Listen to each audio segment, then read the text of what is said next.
It will forever remain an indelible blight on human history that the apartheid crime ever occurred.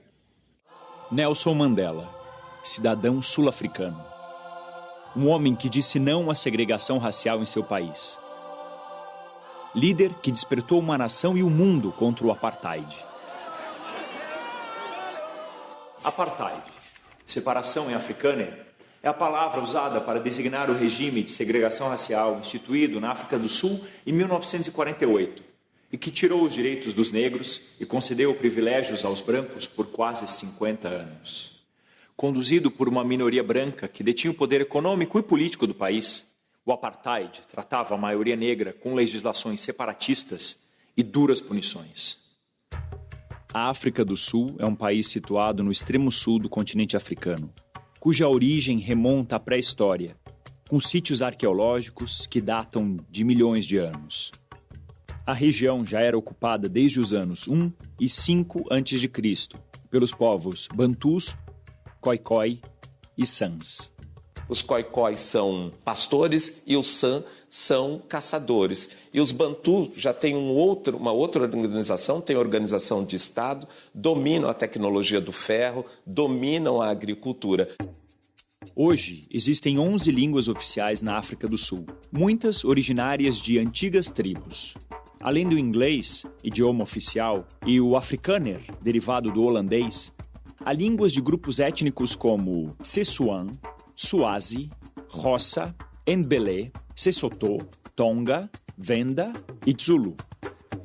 Foi essa África do Sul que os colonizadores europeus encontraram quando começaram a chegar ao país a partir do século XV. A chegada dos portugueses, marcada especialmente pela presença do Bartolomeu Dias, abre uma nova porta e uma nova rota para as grandes navegações, especialmente Portugal, mas depois de Portugal para a Holanda e também para a Inglaterra. Os portugueses foram pioneiros, os que descobriram as rotas para as Índias.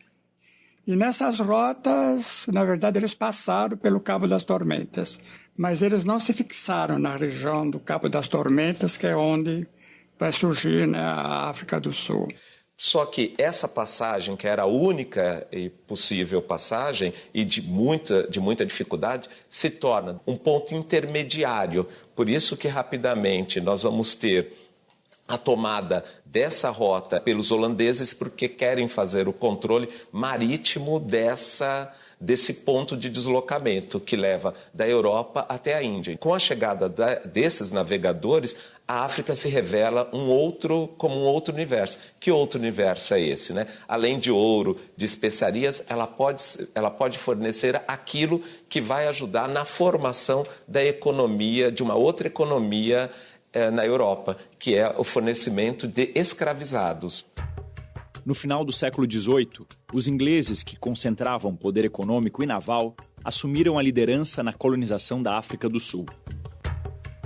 A descoberta de diamantes também muda um pouquinho essa lógica da ocupação. Em vários momentos nós temos duas guerras, as guerras dos Boers, que são guerras entre holandeses e ingleses, elas serão marcadas justamente pelo domínio da região. Para proteger seus interesses econômicos e políticos, o governo britânico impunha regras que favoreciam a minoria branca e mantinham os negros sob dominação. Uma das primeiras medidas tomadas diz respeito às terras. Você retira a população, você desloca a população das zonas rurais para as zonas urbanas, uma parte da população, porque a intenção é que essa população trabalhe para os brancos. A África do Sul entra pelo século XX dividida. De um lado, os privilégios de uma minoria branca, e de outro, a grande maioria de negros e mestiços sul-africanos que serviam apenas como mão de obra barata. Com essa situação, os protestos começaram a explodir por todo o país.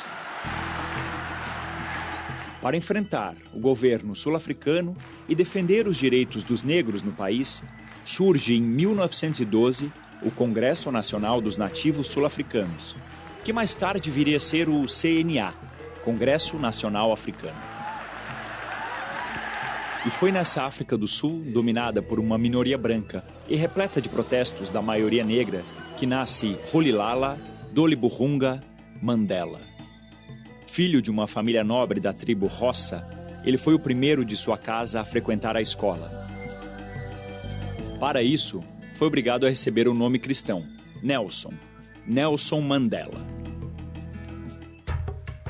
Com 30 anos de idade, Nelson Mandela vivenciou a instalação oficial do apartheid na África do Sul.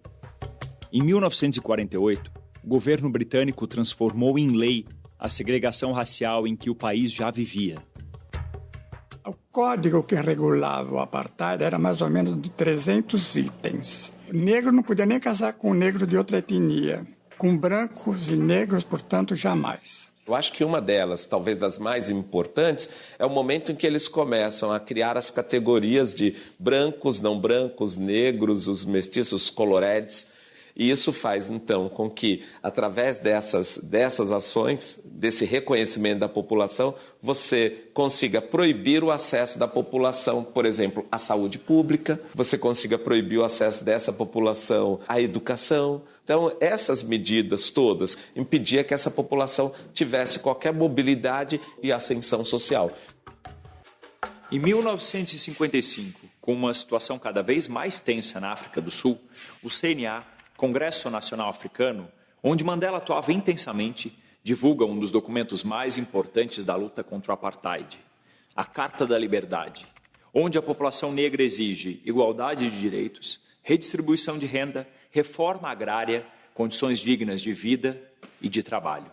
O governo sul-africano ignora a Carta da Liberdade e responde com a criação dos Bantustões, territórios destinados aos negros, fora das terras habitadas pelos brancos. Em cada Bantustão, falando no singular, eles colocavam um grupo étnico. Então eles separaram as etnias. Eram pequenos estados de africanos negros.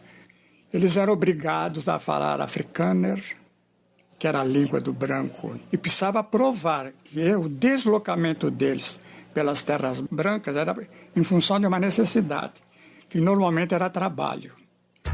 Nelson Mandela e líderes do Congresso Nacional Africano comandam mais e mais manifestações.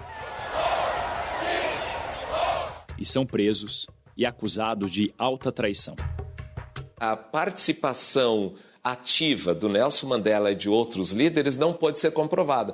Mesmo assim, eles passaram um tempo na prisão, logo em seguida o Congresso Nacional Africano é banido. O governo reconhece o Congresso Nacional Africano como uma célula terrorista dentro desse grande espaço geográfico da África do Sul. Nas ruas, os conflitos se multiplicam, com repressão cada vez mais violenta do governo.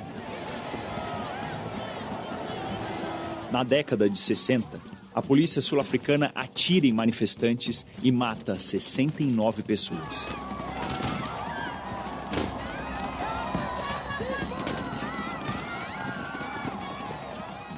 O episódio, conhecido como Massacre de Sharpeville, marca a mudança de estratégia de luta de Mandela e de seus correligionários. Eles passam a considerar a via armada no combate ao regime do apartheid. Aos 44 anos de idade, Mandela é novamente preso junto com outros 7 líderes. No tribunal, ele assume a sua própria defesa. Os tribunais atrelados ao Estado condenam Mandela junto com seus principais parceiros de luta. Pena: prisão perpétua. Dentro da prisão, talvez influências, em função da pressão internacional que começou a existir sobre o apartheid, contra o apartheid, em favor da África do Sul, ele percebeu que o discurso da luta armada não vingaria mais. Ele começa a pregar a política da negociação com os brancos. Na prisão, Mandela contou com o apoio de sua segunda mulher, Winnie, que manteve nas ruas a luta contra o apartheid. Liderou manifestações, teve prisão domiciliar e chegou a ser torturada. Ela começa a assumir uma postura muito autoritária e muitas vezes radicais em relação à ação política dela, na ausência do Mandela. Tanto é que logo depois que ele sai da prisão, eles se separam. né? Porque ela foi muito recriminada pela própria população negra, que, segundo alguns autores, ela chegava até a mandar matar inimigos que se contrapunham à ação dela. Mandela preso e doente. Sul-africanos segregados. Tem início os protestos mundiais e as sanções internacionais à África do Sul. 1989. A África do Sul está à beira de uma guerra civil quando se realizam eleições no país. Uma minoria branca vai às urnas e elege um novo presidente, Frederic de Klerk. De Klerk assume o poder e, pela primeira vez na história do apartheid sul-africano, o governo de minoria branca abre conversações com os negros. De Klerk começa a negociar com Mandela e revoga as leis de discriminação racista. De Klerk primeiro vai consultar a população branca. Por que só a população branca? Porque só os brancos tinham direito a voto. Ao fazer isso, ele tem um resultado expressivo daqueles que indicam que são mais 60% da população votante, mais 60% dos brancos que votaram a favor da não manutenção do apartheid. Então, ali abre uma perspectiva nova e, no segundo momento, então, ele vai conversar com Nelson Mandela. É importante que se diga que foram vários acordos feitos. O direito ao voto, restituição das terras. 2 de fevereiro de 1990, o presidente Frederic de Klerk anuncia a libertação de Nelson Mandela. O povo comemora nas ruas.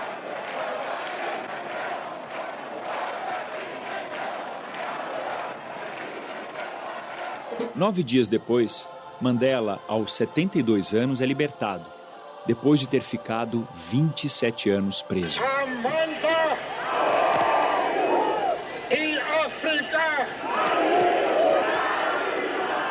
E essa saída, na verdade, ele já com o discurso da paz, né?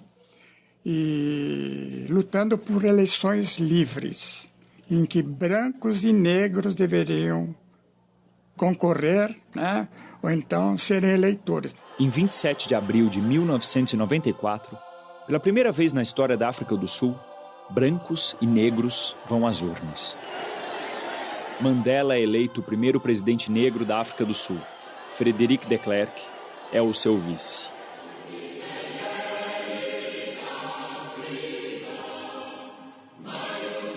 Never, never, and never again shall it be that this beautiful land will again experience the oppression of one by another.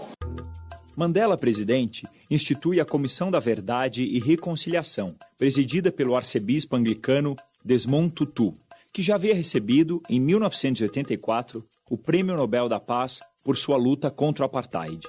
A comissão foi criada para zerar as dívidas do passado entre brancos e negros. Era muito difícil falar de reconciliação. Por isso que o Nelson Mandela vai ter um papel importante na formação desse seu primeiro governo, que é de trazer não só os membros do CNA, não só aqueles que estavam diretamente envolvidos na luta contra o apartheid, mas até aqueles que faziam parte do próprio sistema. Em 1999, depois de 5 anos, Mandela encerra o seu mandato como presidente da África do Sul.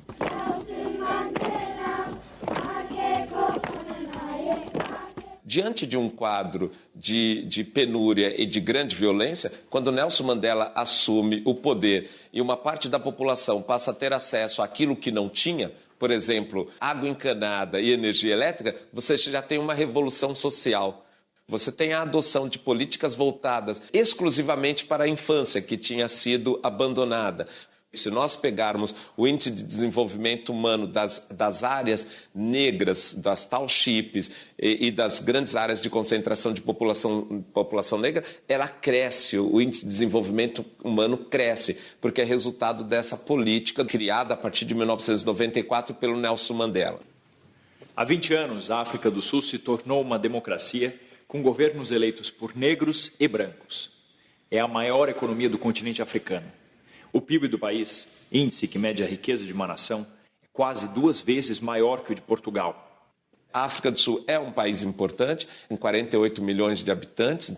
A entrada nesse grupo que é chamado de BRICS, né, é uma entrada importante porque é o único país desse grupo que reúne o Brasil, Rússia, China e Índia, e depois vem o S de South Africa, né? É o último país a entrar, e deles é o único que não está no ranking das 10 maiores economias.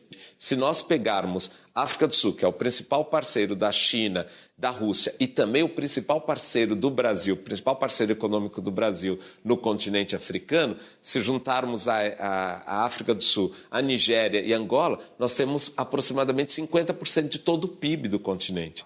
Mas, apesar dos avanços econômicos e de ter se livrado do apartheid, a África do Sul está longe de ser a nação idealizada por Mandela, com igualdade e oportunidades para todos. Os sul-africanos ainda lutam para diminuir as diferenças socioeconômicas entre pobres e ricos. Você tem tardiamente, é verdade, tardiamente, a adoção de políticas de combate ao HIV/AIDS, tardiamente. E não tardiamente só pelo governo branco, mas tardiamente também pelo governo negro. Aquela população que vivia em cidades miseráveis, em barracões, aquilo, apesar do novo governo pós-Mandela e com Mandela ter procurado corrigir, mas ainda as desigualdades sociais na África do Sul são muito grandes. 5 de dezembro de 2013. Nelson Mandela morre aos 95 anos. Deixou um legado gigantesco em favor da igualdade racial e dos direitos humanos. Mandela entrou para a história como líder que derrotou o apartheid na África do Sul.